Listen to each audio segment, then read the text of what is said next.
الحمد لله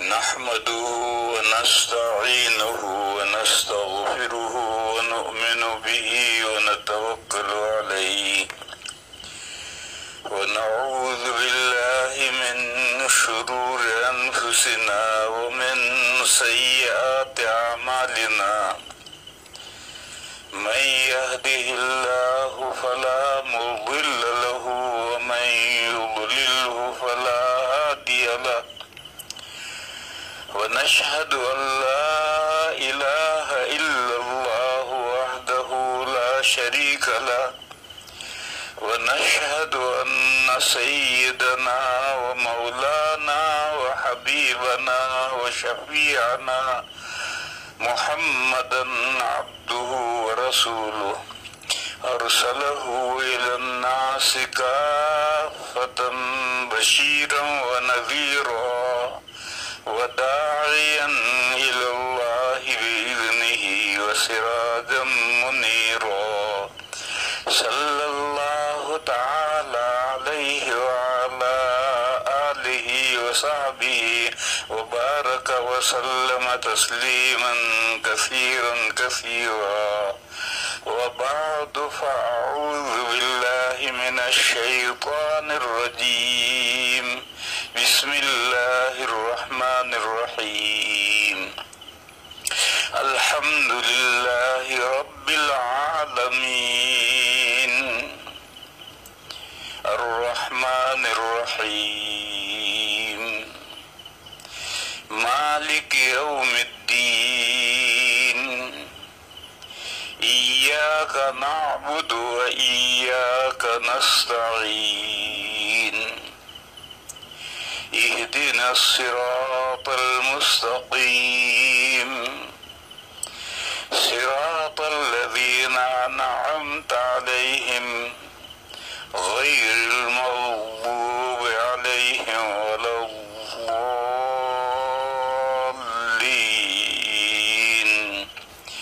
آمین۔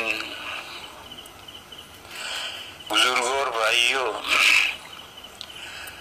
سورہ فاتحہ کی تفسیر بیان کر رہا تھا۔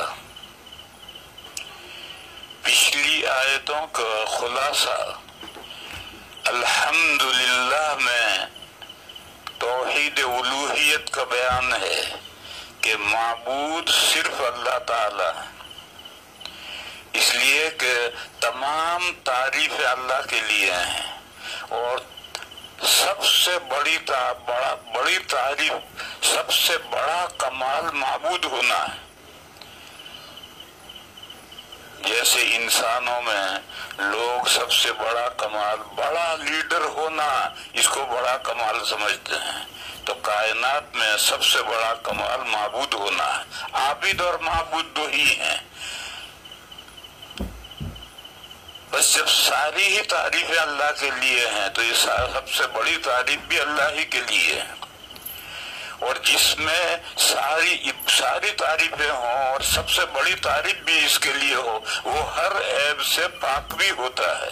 تو الحمدللہ کے ساتھ سبحان اللہ محذوف ہے، بس اس میں توحید الوہیت کا بیان ہے کہ معبود صرف ایک، پھر اس کے بعد میں توحید ربوبیت ہے جو توحید الوہیت کی دلیل ہے اور جو اس کا لیے لازم ملزوم ہے۔